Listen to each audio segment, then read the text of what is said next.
Good morning students. आज हम पढ़ेंगे chapter number 2 class 10th science NCERT. Chapter number 2 में acid base and salt chapter के अंदर मैंने आपको पार्ट 1 पार्ट 2 का वीडियो भेज दिए हैं।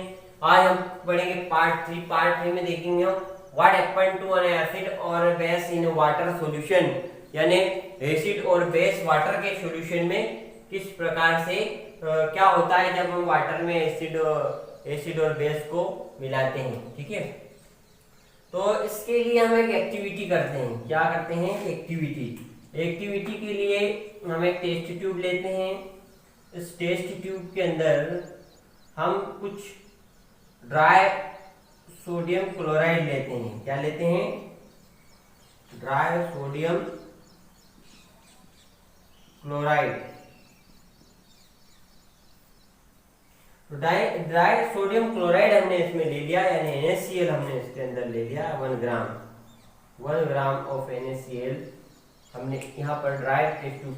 अब थ्रो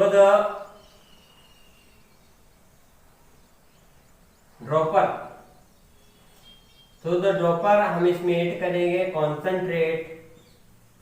कॉन्सेंट्रेट आपका H2SO4 sulphuric acid concentrate sulphuric acid इसके अंदर हम ऐड करेंगे। ठीक है, टू द ड्रॉप। ठीक है, तो यहां से जो है एक गैस जो है वो रिलीज होगी। उसको डिलीवरी ट्यूब के थ्रू हम बाहर ले जाएंगे, उसको चेक करेंगे। ठीक है, डिलीवरी ट्यूब से बाहर यहाँ पर हम पीएच इससे लिटमस पेपर से इसको चेक करेंगे। ठीक है, तो जो यहाँ से गैस बाहर जो निकलेगी उस गैस को यहाँ पर जनरली कौन सी गैस निकलेगी? आपकी HCl हाइड्रोक्लोराइड गैस यहाँ से निकलेगी और उसको लिटमस पेपर से हम चेक करेंगे। 2 टाइप्स का होता है लिटमस पेपर, एक आपका ब्लू और एक आपका रेड। तो रेड और ब्लू लिटमस पेपर से इसको चेक करेंगे।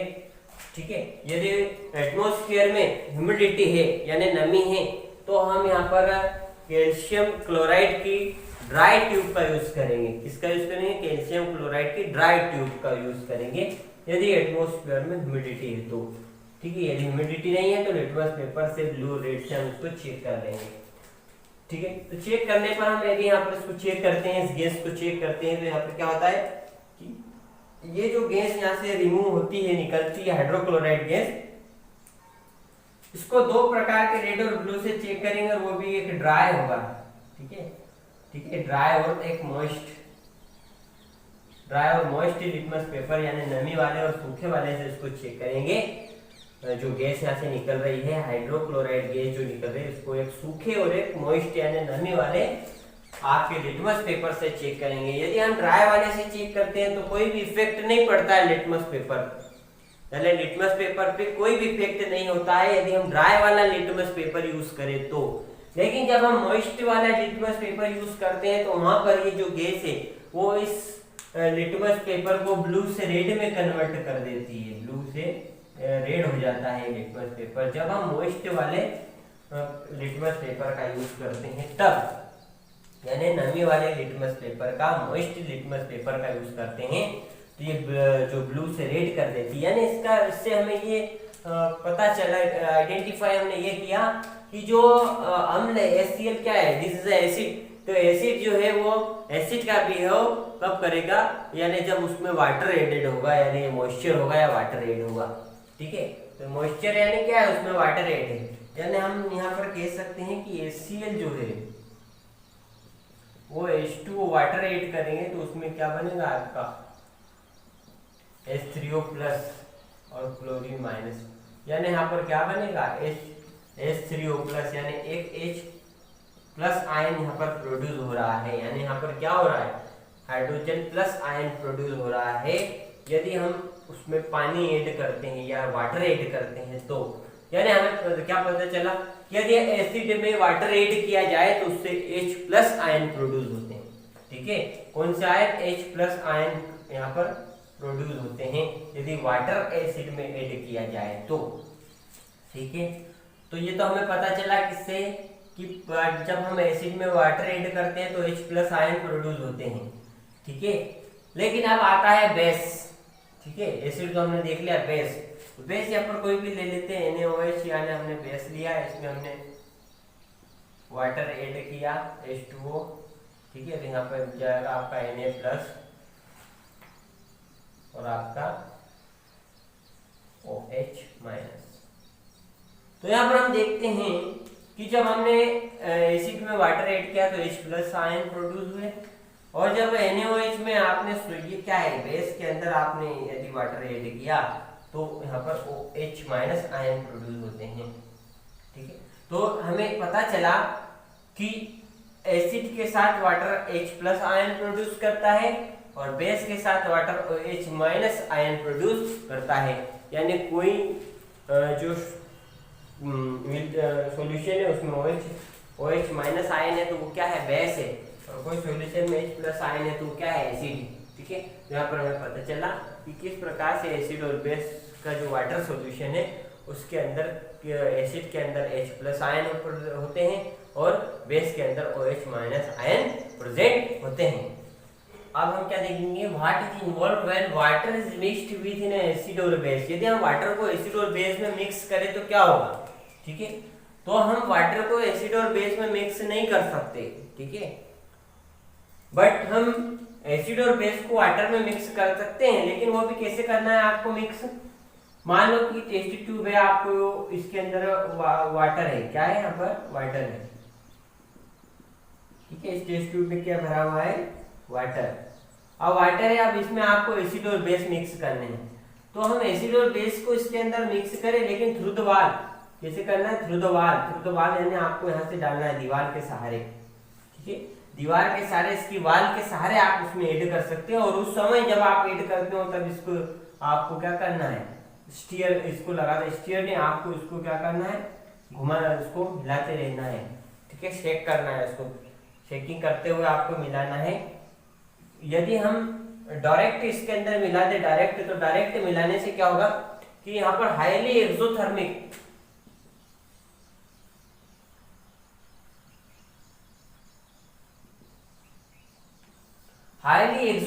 रिएक्शन होती है। हाईली एक्सोथर्मिक रिएक्शन में बहुत ज्यादा क्वांटिटी में एनर्जी प्रोड्यूस होगी,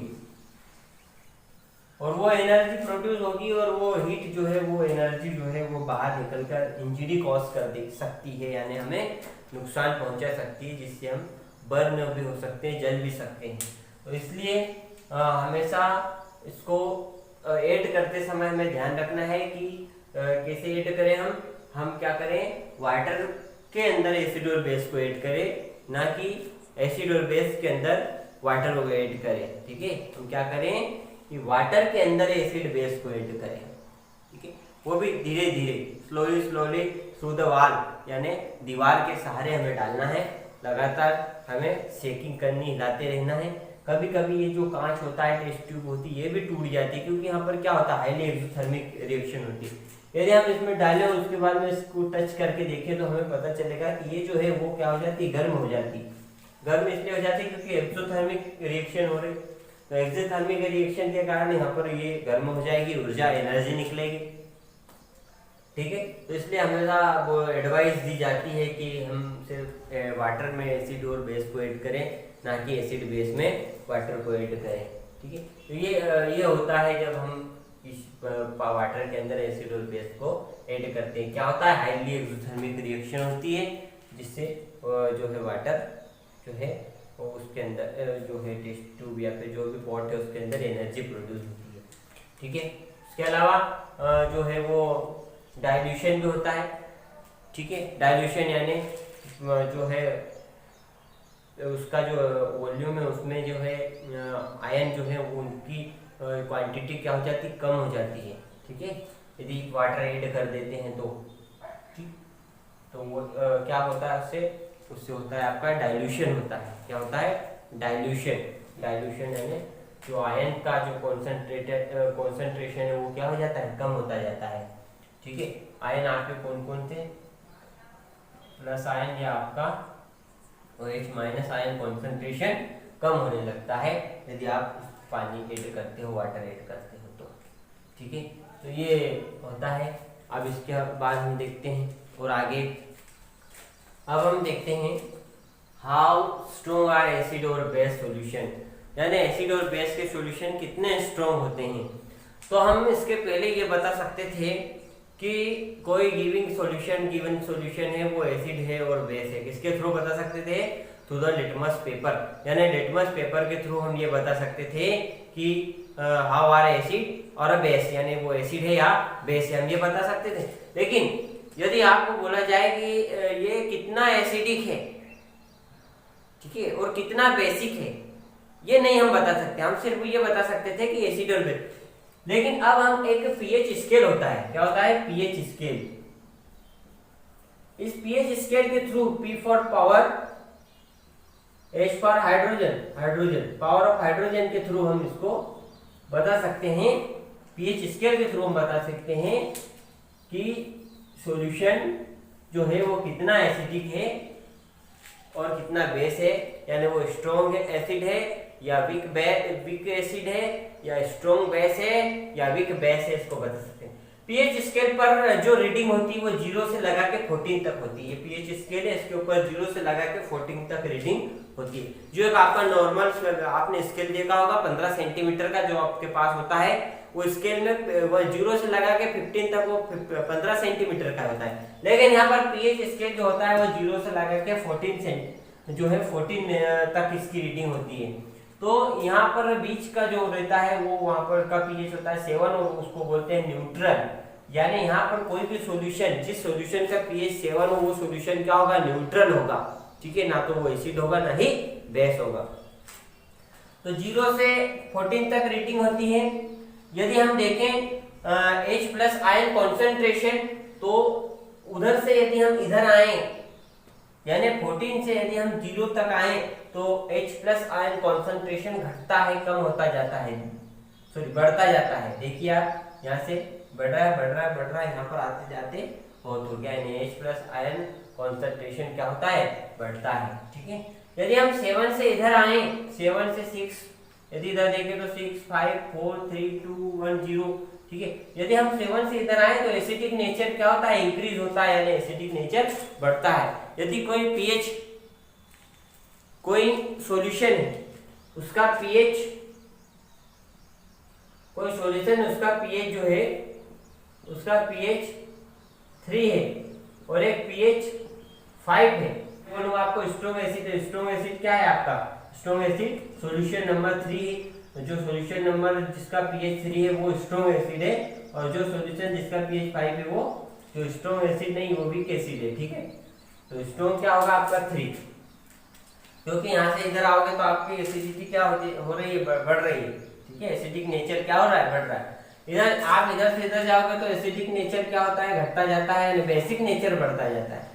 अब कोई सॉल्यूशन है, उसका पीएच, 2 पीएच आपको दे दिए, एक पीएच 8 दे दिया और एक पीएच आपको एक सॉल्यूशन का पीएच दे दिया 13, और आपको पूछा जाए कि इसमें से स्ट्रॉन्ग बेस कौन सा है, तो आप क्या बोलोगे, जो सॉल्यूशन जिसका पीएच 8 है वो स्ट्रॉन्ग नहीं है, जिसका पीएच 13 है वो क्या है, स्ट्रॉन्ग बेस है। क्योंकि बेसिक नेचर क्या होता है, बेसिक नेचर इधर से इधर जाते हैं तो बढ़ता जाता है, यानी जिस सॉल्यूशन का पीएच 14 है उसका बेसिक नेचर बहुत ज्यादा होगा। तो ये एक पीएच स्केल होता है। आप कोई सॉल्यूशन जिसका पीएच 7 है वो क्या होगा, न्यूट्रल होगा। जैसे आपका प्योर वाटर जो होता है ना, शुद्ध जल, प्योर वाटर, उसका पीएच 7 होता है, ठीक है, 7 पीएच होता है। हमारा जो ब्लड होता है उसका पीएच कितना होता है, ब्लड का पीएच 7.4 होता है, ठीक है। कुछ पीएच आपको याद भी रखनी है, जैसे गैस्ट्रिक जूस जो हमारे अंदर होता है, गैस्ट्रिक जूस, उसका पीएच 1.2 होता है। गैस्ट्रिक जूस जो हमारे स्टमक पेट में होता है। जो नींबू होता है उसका 2.2 होता है, लेमन का, लेमन जूस का, ठीक है। लेमन जूस का पीएच जो होता है वो 2.2, लेमन जूस का 2.2 होता है। गैस्ट्रिक जूस जो स्टमक में होता है 1. मिल्क ऑफ मैग्नीशिया जिसका 10 पीएच होता है, milk of magnesia, milk of magnesia, ठीक है। एंटासिड गोली होती है जिसको जब हम एसिडिटी बढ़ जाती है तब लेते हैं, उसका पीएच 7 होता है। आपका NaOH जो होता है सोडियम हाइड्रोक्साइड, इसका पीएच 14 होता है, मोर देन 40 या 40 से ज़्यादा भी होता है। तो इस प्रकार से कुछ के पीएच हमें मालूम होने चाहिए, ठीक है। अब हम आगे देखे हैं importance of pH in our daily life, ठीक है। आप क्या देखेंगे इसके आगे,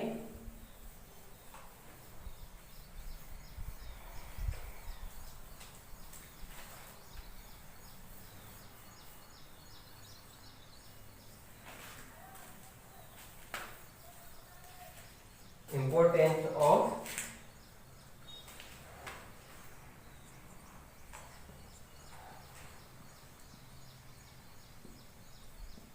pH in daily life। Daily life में इम्पोर्टेंस पीएच का, तो डेली लाइफ में इम्पोर्टेंस बहुत होता है पीएच का, क्योंकि हमारे जो अंदर की बहुत सारी एक्टिविटी जो होती है, हमारी बॉडी की जो सारी एक्टिविटी है वो 7 से लगाकर 7.8 पीएच पर होती है। तो इसलिए जो है, इसलिए भी पीएच जरूरी है। उसके अलावा हमारा जो स्टमक होता है, स्टमक के अंदर जो है वो उसके अंदर भी क्या होता है, HCl हाइड्रोक्लोरिक एसिड। यदि इसकी मात्रा बढ़ जाती है, इसका पीएच बढ़ जाता है, तो इसकी मात्रा बढ़ जाती है तो भी क्या होता है, इंडाइजेशन होता है, उनको मैग्नीशिया की गोली लेनी पड़ती है जिसको एंटासिड कहते हैं। तो यानी हमारी बॉडी भी एक पर्टिकुलर पीएच पर ही सारी एक्टिविटी को क्रिएट करती है। तो पीएच का इंपॉर्टेंस तो यहाँ हो गया हमारी जो बॉडी की सारी एक्टिविटी में। उसके अलावा जो प्लांट होते हैं वो भी एक पर्टिकुलर पीएच पर ही अपना वर्क करते हैं। जैसे प्लांट यदि हम देखें, जो वाटर होता है उसका पीएच 5.6 से कम हो जाता है, लेस देन 5.6, यानी 5.6 से कम हो जाता है, तो उस कंडीशन में एसिड रेन कॉज होती है। और एसिड रेन होने से जो हमारी फसलें होती हैं वो भी क्या हो जाती है, जल जाते हैं, प्लांट्स जल जाते हैं। और वो जो पानी है एसिडिक रेन, वो एसिड रेन जो है वो बहता हुआ कहाँ पर चले जाता है, जो पॉन्ड है, लेक है, रिवर है, और वहाँ पर प्रेजेंट जो वाटर एक्वेचर्स जो होते हैं, एक्वेटिक क्रिएचर्स जो होते हैं, जो जलीय जंतु होते हैं, वो क्या हो जाते हैं, मर जाते हैं, ठीक है। उसके अलावा जो हमारा माउथ का पीएच होता है वो भी एक 5.5 से यदि कम हो जाता है, लेस देन 5.5, माउथ का पीएच भी हमारा कम यदि हो जाएगा, 5.5 से लेस हो जाएगा, तो उस कंडीशन में हमारा जो एनेमल प्रेजेंट होता है दांत का, वो क्या हो जाता है, धीरे धीरे हमारे टीथ जो है वो डिके होने लगते हैं, टूटने लगते हैं, खराब होने लगते हैं। उस कंडीशन में जो डेंटिस्ट है वो एडवाइस देता है कि 2 टाइम्स ब्रश, यानी दो बार ब्रश करना है। कौन से पेस्ट का यूज करना है, बेसिक नेचर वाले, है ना, जिससे पीएच मेंटेन हो जाए और जो डिके हो रहे हैं टीथ वो नहीं हो। तो इस प्रकार से हम देखते हैं तो पीएच का बहुत इंपॉर्टेंस है हमारी डेली लाइफ में, ठीक है। क्योंकि सारे जो क्रिएचर्स हैं, सारे जो प्लांट्स हैं, या हमारे अंदर की एक्टिविटी है, सारी एक पर्टिकुलर पीएच पर ही सिचुएटेड होती है, यानी ये कंप्लीट होती है, ठीक है। तो डेली लाइफ में भी इसका बहुत इंपॉर्टेंट रोल है। उसके अलावा हमारी जो बैकवर्ड जो सोइल होती है, यानी गार्डन की जो मिट्टी होती है, उसका भी पीएच हम मेजर कर सकते हैं, उसको भी हम चेक कर सकते हैं। कैसे कर सकते हैं, 2 ग्राम ऑफ सॉइल सैंपल आपको लेना है, उसको 5 ml वाटर में डिजोल्व कर लेना है, घोल लेना है, उसको फिल्टर करना है। बट जो फिल्ट्रेट हमें मिलेगा उस फिल्ट्रेट को पीएच स्केल से हम उसको चेक कर लें, जिससे हमें हमारे गार्डन का पीएच भी पता चल जाएगा, ठीक है। तो इस प्रकार से जो है पीएच का बहुत इंपॉर्टेंस है। सरकार ने भी आपको पता है कि सॉइल कार्ड बनवाए हैं, ठीक है, उसमें भी पीएच चेक किया जाता है, मिट्टी का सॉइल टेस्टिंग की जाती है और उसमें पीएच लिखा जाता है, कितना पीएच होता है। तो इसलिए पीएच का जो है वो हमारी डेली लाइफ में बहुत इंपॉर्टेंट रोल है। और मैंने आपको बताया कहाँ कहाँ पर कैसे कैसे पीएच, कितने पीएच पर हमारी बॉडी वर्क करती है, ठीक। आपको वीडियो समझ में आया हो, अच्छा लगा हो तो लाइक कीजिए, शेयर कीजिए, सब्सक्राइब कीजिए, ठीक है। और यदि कोई आपको प्रॉब्लम हो तो कमेंट्स में कमेंट्स कीजिए। Thank you.